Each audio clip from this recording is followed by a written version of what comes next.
কয় গো কেকেআর পালারা কোথায় গেলে গো সব দেখতে পাচ্ছি না যে তোমাদেরকে। এই তো সব ভালো তো নাকি খবরা খবর আর খবরা খবর গো। কেকেআর পালারা বিলাইক দাদা খবরা খবর তো কালকে রাতের আগে পর্যন্ত ভালো ছিল বুঝলে তো, রাজস্থানের ম্যাচটা হওয়ার আগে পর্যন্ত খবরা খবর ভালো ছিল। এখন আর খবরা খবর আমাদেরকে কিছু জিজ্ঞাসা করো না, কারণ এখন আমাদের কুয়া বারো, এখন আমাদের কুয়া বারো দাদা, আমাদের রাস্তা চাপ হয়ে গেল গো। কত সুন্দর রাস্তা আমাদের ক্লিয়ার হয়ে গিয়েছিল, কত সুন্দর আশা করছিলাম যে আমাদের রাস্তা এবার ক্লিয়ার, এবার আমরা এগোতে পারবো, সব কিছু আমাদের মতোই হচ্ছে, আমরা যা চাইছি তাই হচ্ছে, আমাদের এগিয়ে যেতে যা যা দরকার সেটাই হচ্ছে, এমনকি সিএসকে পর্যন্ত হেরে গেল। বাট রাজস্থান রয়্যালস রাস্তার কাঁটা হয়ে দাঁড়িয়ে গেল গো।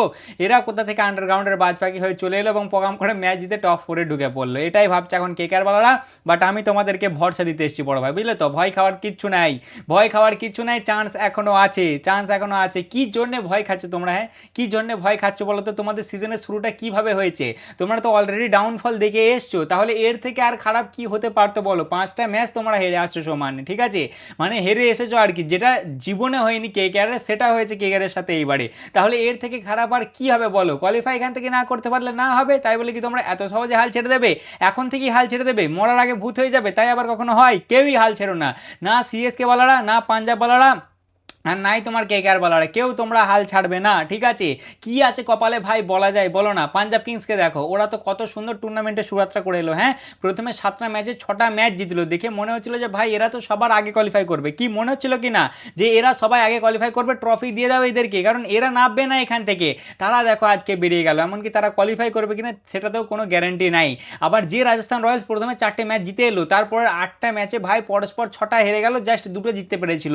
ওদেরও চাপ লাগছিল, মনে ছিল এখান থেকে হয়তো হবে না, তারা চলে গেল, দেখো রাস্তা ক্লিয়ার হয়ে গেল, আর একটা ম্যাচ জিতলেই তারা কোয়ালিফাই করে যাবে। আবার যদি সিএসকে কে দেখো, ওদের তো প্রথমে মনে হলো এদের দ্বারা হবেই না ভাই, তারপরে ওরা ঠিক কামব্যাক করলে, কত ইঞ্জুরি হলো, কত রকম প্রবলেম হলো ভাই, কত প্লেয়ার গেল এলো, তাও তো ভাই ওরা ঠিকঠাক দাঁড়ালো উঠে বলো, অনেক রকমভাবে চান্স দেওয়া হলো, কিন্তু ওরা লাস্টের ম্যাচে পারফরমেন্স দিতে পারলে না, ওরা নিজের পায়ে নিজেরা কুড়ুর মারলে, ঠিক আছে। আর সব শেষে তোমরা নিজেদেরকেই দেখো না, বাদ দাও বাকিদের কেস বাদ দাও, ঠিক আছে, বাকিদেরকে দেখতে হবে না, তোমরা নিজেদেরকে দেখো, যেভাবে তোমাদের সিজনের শুরুটা হলো, যেভাবে কেকেআর 5টা ম্যাচ পরস্পর হারলো, তারপর মনে হয়েছিল যে এইভাবে কেকেআর কামব্যাক করবে বলো না? আশা করেছিলে তোমরা?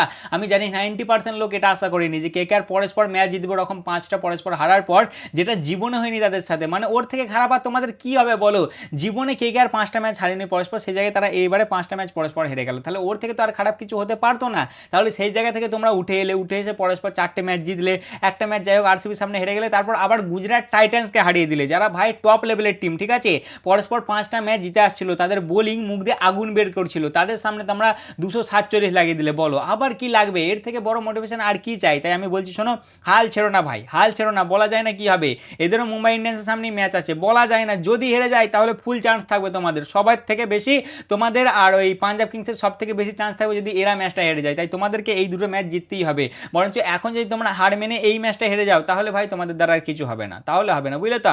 যাই হোক ভাই, অনেক মোটিভেশন দেওয়া হলো, বর্তমানে আমরা আলোচনা করতে এসেছি যেটা আমরা আগাগোড়াই করি ভাই, সিজনের শেষের দিকে চলে এলাম। হ্যাঁ, আইপিএল শেষ হতে চললো ভাই, সিজনের শেষের দিকে আমরা চলে এলাম। যাই হোক, আজকে আমরা আলোচনা করবো কেকেআর এবং মুম্বাই ইন্ডিয়ান্সের ম্যাচ নিয়ে, যেটা আজকে হতে চলেছে ভাই। কেমন হবে প্লেইং ইলেভেন, কি আছে আপডেট, পিচ রিপোর্ট কি আছে, টস জিতলে কি করা উচিত হবে, প্লেইং ইলেভেন কেমন হতে পারে, ওয়েদার আপডেট কি আছে, সেই নিয়ে ছোটো করে আমরা আলোচনা করবো আর কি।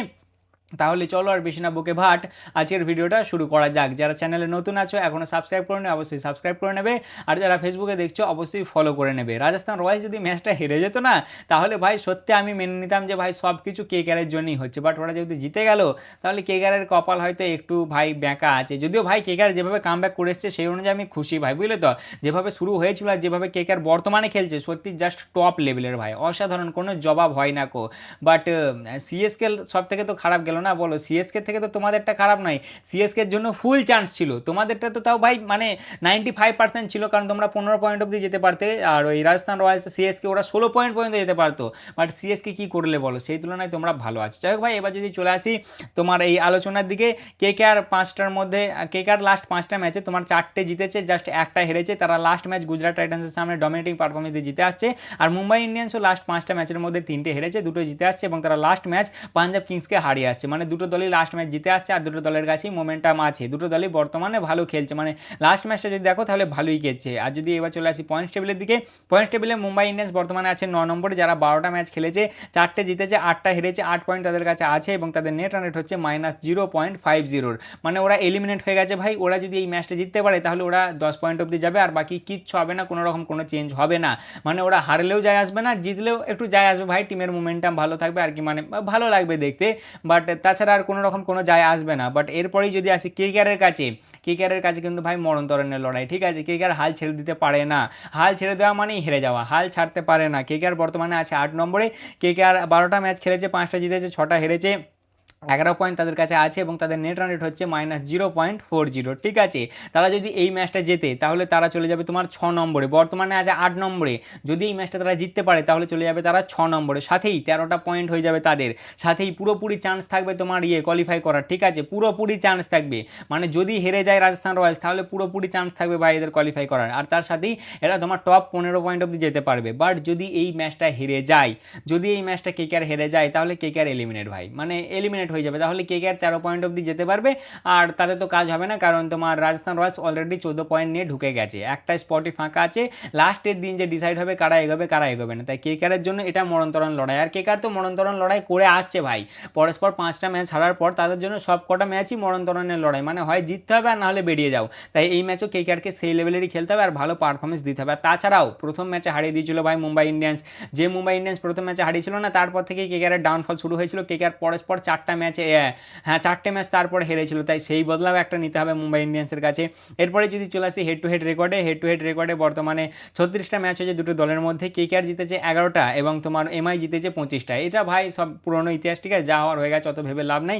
তবে যদি চলে আসে আমি পিচ রিপোর্টে, পিচ তো ভাই মোটামুটি ভালো পিচই হয়, ঠিক আছে, কেকেআর এর আগের ম্যাচে ভালো ব্যাট করে আসছে। টসে চলে আসি, টসে যদি আসি, টস আমার মনে হয় কেকেআর জিতলে ফার্স্টে ব্যাটিংয়ের দিকেই যাবে, কারণ যেহেতু তাদের আগের ম্যাচে ভালো ব্যাটিং হয়েছে তাই মনে হয় আমার ব্যাটিংয়ের দিকেই যাবে, যদিও বোলিং অপশানটাও খারাপ হবে না, বাট তারপরেও মনে হয় ব্যাটিংয়ের দিকেই যাবে, বুঝলে তো, আবার ব্যাটিং করলেও হবে না, ভালো রান লাগাতে হবে, বিশেষ করে তোমার ক্যাপ্টেন সাহেব ওই 14 বলে 14 চলবে না গো, ঠিক আছে, ফিনালেনের সাথে সাথ দিতে হবে, ভালো পারফরমেন্স দিতে হবে, না হলে গুরু হবে না গো, ঠিক আছে, ক্যাপ্টেনকে ভালো একটা স্টার্ট দিতে হবে আর প্রথমে ব্যাটিং করে মোটামুটি 220+ লাগাতেই হবে যদি প্রথমে ব্যাটিং চলে আসে, আর যদি বোলিং আসে তাহলে চেষ্টা করতে হবে 200 মধ্যে আটকে দেওয়ার, কারণ ওর বেশি হয়ে গেলে তাহলে চেস করা চাপ হবে কেকেআরের জন্য। টস জিতলে ভাই সিচুয়েশন অনুযায়ী তারা নেবে, টস আমি যাচ্ছি না। বাট যদি চলে আসি ওয়েদার আপডেটের দিকে, ওয়েদার আপডেট হালকা খারাপ আছে ভাই, 55% চান্স আছে বৃষ্টি হওয়ার। লাস্ট দুদিন যা গরম পড়েছে ভাই, বিশাল গরম পড়েছে লাস্ট দুদিনে, বুঝলে তো, ওই জন্য বৃষ্টি হওয়ার চান্স আছে, বৃষ্টি হতে পারে, মানে 50-50 বলতে পারো, হতেও পারে না হতেও পারে, হালকা মেঘলা থাকবে। এইবার যদি চলে আসি তোমার প্লেইং 11-এর দিকে, প্লেইং 11-এ আসার আগে যদি চলে আসি এই দুটো টিমের লাস্ট ম্যাচ, মানে যখন তারা খেলেছিল প্রথম এর আগে এই সিজনে, তখন কেকেআর লাগিয়েছিল 220 4 উইকেটে, সেই রানটাই 19.1 ওভারে চেস করে দিয়েছিল মুম্বাই ইন্ডিয়ান্স এবং 6 উইকেটে তারা ওই ম্যাচটা জিতে গিয়েছিল। রিয়ান রিকালটন এবং রোহিত দা হেভি পার্টনারশিপ লাগিয়েছিল এবং তারা ওই ম্যাচটা জিতে গিয়েছিল। বাট তারপরে যদি চলে আসি কেকেআরের লাস্ট ম্যাচে, কেকেআর তাহলে জিটির সামনে লাগিয়েছিল 247 4 উইকেটে, সেই রানটাতে জিটি জাস্ট 218 রানই বানাতে পেরেছিল 7 উইকেটে এবং 29 রানে এই ম্যাচটা জিতে গিয়েছিল কেকেআর। এটা একটু ভুল হবে মনে হয়, কি জানি ভাই, একটু ভুল বললাম না, ঠিকই আছে যতটা সম্ভব। আর যদি এরপরে চলে আসি মুম্বাইয়ের লাস্ট ম্যাচে, তাহলে মুম্বাই ইন্ডিয়ান্স লাস্ট ম্যাচ খেলেছিল পাঞ্জাব কিংসের সামনে, যেখানে তারা 200 রান, মানে পাঞ্জাব বানিয়েছিল 200 রান তোমার 8 উইকেটে, সেই রানটা তারা 19.5 ওভারে চেস করে দেয় এবং 6 উইকেটে তারা ম্যাচটা জিতে যায়। কেকেআরের কাছে ভাই অনেক কিছু আছে হারানোর জন্য, ঠিক আছে, মানে তারা এলিমিনেট হয়ে যাবে, তাদের সিজন শেষ হয়ে যাবে। মুম্বাই ইন্ডিয়ান্সের কাছে কিছুই নেই হারানোর জন্য, তারা জি জান ঝুঁকে দেবে এই ম্যাচটা জেতার জন্য, মানে তারা ফেয়ারলেস খেলবে, দুমদারাক্কা মারবে, ভালো বোলিং করবে, সবই করবে, বাট কেকেআরকে হাল ছাড়লে হবে না, কেকেআরকে হাল ধরে থাকতেই হবে। এখনো কিছুই শেষ হয়নি ভাই, সব যেমনকার ছিল সেরকমই আছে, ঠিক আছে, সেরকমই আছে। রাজস্থান রয়্যালসকে একটা ম্যাচ জিততে হবে আর কেকেআরেরও সেম ব্যাপার, এখান থেকে তাদেরকে দুটো ম্যাচ জিততে হবে, পাঞ্জাবকেও লাস্ট ম্যাচ জিততে হবে, সিএসকেও লাস্ট ম্যাচ জিততে হবে, সবাইকেই জিততে হবে, কাউকেই হাল ছাড়লে হবে না। সেরকমই কেকেআরও আগে থেকেই বলছি ভাই, মরার আগে ভূত হয়ে লাভ নেই, ঠিক আছে, এখন আপাতত জিন্দা থাকতে হবে।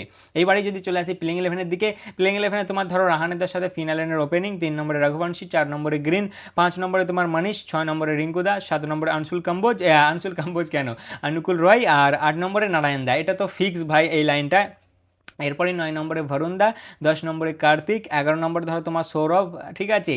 আর 12 নম্বরে ইম্প্যাক্ট প্লেয়ার হিসেবে থাকবে হয় তোমার পাওয়েল আর না হলে পাথিরানা। এই দুজনকে যেমন এর আগের দিন কেকে রেখেছিল, একটা ভালো ডিসিশন ভাই, দুজনের মধ্যে একজনকে নেবে। যদি ধরো ভাই উইকেট পড়ে গেল তাড়াতাড়ি, তাহলে ব্যাটার একটা নিয়ে নেবে, আর যদি উইকেট না পড়ে মানে ভালো একটা স্টার্ট পেয়ে যায়, ভালো রান হয়ে যায়, তাহলে পাথিরানাকে নিয়ে নেবে। এবার দেখা গেল ভাই পাথিরানা ইনজার্ড ছিল ভাই, বুঝলে তো। আগের ম্যাচে সে 8টা বল করেছিল, 1 ওভার 2 বল করে না, সে ভাই শুয়ে পড়েছিল, আর তারপর সে আর বল করেনি, বেরিয়ে গিয়েছিল। এবার দেখার বিষয় হবে যে কতটা সে ফিট হয়েছে, কতটা ফিট হয়েছে কি জানি ভাই, আমার তো জানা নাই। যদি ফিট হয়ে যায় তাহলে সে থাকবে, আর যদি না ফিট হয় তাহলে ইম্প্যাক্ট প্লেয়ারের কে না, ইম্প্যাক্ট প্লেয়ারের জায়গায় না তোমরা উমরান মালিককে রাখো, হ্যাঁ বোলার হিসেবে উমরান মালিককে রাখো, ওকে একটা ম্যাচ খেলাও না। খুব দেখতে ইচ্ছা বাংলার মানুষের, আমি দেখছি তো আশেপাশে ঘুরছি, আমার কাকা দাদা মানে যারা খেলে আর কি, বেশিরভাগ তো বাংলায় তুমি কেকার ফ্যানই পাবে, তাদের সবাইকার ইচ্ছা যে একবার উমরান মালিককে আমরা দেখতে চাই। উমরান মালিককে কেন খেলাচ্ছে না, উমরান মালিককে কবে খেলাবে, এমনি নর্মাল মানুষেরও ইচ্ছা, তোমরা প্লিজ এর একবার খেলাও। কেকের ম্যানেজমেন্ট কথা শোনে না মোটেই ফ্যানদের, ইমরান মালিককে রাখো তোমরা, ঠিক আছে। ওকে বেচারিকে একটা চান্স দাও না, ইয়েকে তো কাকে কাকে একটা দেবে, ওই প্লেয়ারটার নাম আমি ভুলে যাচ্ছি গো, নবদীপ স্যানি, স্যানিকে তো একটা ম্যাচে চান্স দিলে, তাহলে একেও একটা ম্যাচে দেবে, যদি পাথিরানা না ঠিক থাকে। আর যদি পাথিরানা ঠিক হয়ে যায়, যদি ঠিক করে দেয় ওপরওয়ালা, তাহলে তো ওই থাকবে, কোনো ডাউটই নাই। আর এরপরেই যদি চলে আসি এমআই এর প্লেইং ইলেভেনের দিকে, তাহলে এমআই এর প্লেইং ইলেভেনে ভাই দুটো চেঞ্জ হতে পারে, বুঝলে তো। কারণ তাদের তোমার ওই রিয়ান রিকালটন আর রাজাঙ্গাদ বাবা এই দুজন ইনজার্ড হয়ে রুলড আউট হয়ে গেছে, মানে এরা রুলড আউট হয়ে গেছে, এরা নেয় যতটা আমার কাছে আপডেট আছে। তাই এদের প্লেইং ইলেভেন কিছুটা চেঞ্জ হবে। ধরো তোমার রোহিত দার সাথে ডিকক ওপেনিং, 3 নম্বরে নামানধীর, 4 নম্বরে তিলাকদা, 5 নম্বরে রাদারফোর্ড, 6 নম্বরে জ্যাক্স, 7 নম্বরে করবিন বস, 8 নম্বরে শার্দুল, 9 নম্বরে বুমরাদা, 10 নম্বরে রঘু এবং 11 নম্বর হচ্ছে দীপক চাহার। এটা আমি আপাতত প্লেইং ইলেভেন ধরে চলছি। আর যদি তোমার হার্দিক দা অথবা স্কাই দা এদের দুজনের মধ্যে একজন ফিট হয়ে যায়, তাহলে এরা ঢুকে যাবে, এদের মধ্যে একজন ইম্প্যাক্ট প্লেয়ার হয়ে যাবে। এরকমই কিছুটা এদের প্লেইং ইলেভেন হতে চলেছে। তা মোটামুটি এই ছিল ছোট করে আলোচনা, ঠিক আছে। এরপরে যদি চলে আসে আমার প্রেডিকশনে যে এই ম্যাচটা কারা জিততে পারে, তাহলে আমার মনে হয় এই ম্যাচটা মুম্বাই ইন্ডিয়ান্স জিততে চলেছে। দেখা যাক কি হয়, কেকেআরের ভালোর জন্যই বলছি, ঠিক আছে। তো এই ম্যাচটা আমার মনে হচ্ছে মুম্বাই ইন্ডিয়ান্স জিততে পারে, দেখা যাক কি হয়। আজকে তো আবার টিম ইন্ডিয়া স্কোয়াড অ্যানাউন্স করেছে তোমার আফগানিস্তানের বিপক্ষে খেলার জন্য। ভাই ইচ্ছা করলো ভিডিও বানানোর, জানো তো, মানে মাথায়ও ছিল যে ভিডিও বানাবো, বাট এত গরম না এই ঘরটা, আমি বলে বোঝাতে পারবো না। ওই পেছন দিক থেকে ডাইরেক্ট সূর্য পড়ে, আর পুরো ঘরটা একদম গরম থাকে, মানে ঢুকবে না মনে হবে ইট ভাটা, এত গরম। ওই জন্য ভাই বানাতে পারবো না, আমার ফোন জবাব দিয়ে দিচ্ছে গরমে, এত গরম, ওই জন্য ভিডিওটা আমি বানাতে পারিনি। বাকি নতুন নতুন অনেক কটা প্লেয়ার চান্স পেয়েছে, আরও অনেক কিছু হয়েছে ভাই, সেগুলো কোনো একদিন পরে আলোচনা করব, যখন খেলা শুরু হবে তার 2-1 দিন আগে করব, ঠিক আছে। তা আজকের প্রেডিকশন আমার আপাতত মুম্বাই ইন্ডিয়ান্স। তা মোটামুটি এই ছিল আজকের ভিডিও, কেমন লাগলো অবশ্যই জানাবে, ভালো লাগলে লাইক কমেন্ট শেয়ার অবশ্যই করবে। দেখা হচ্ছে আবার পরের ভিডিওতে, চলো ততক্ষণের জন্য টাটা।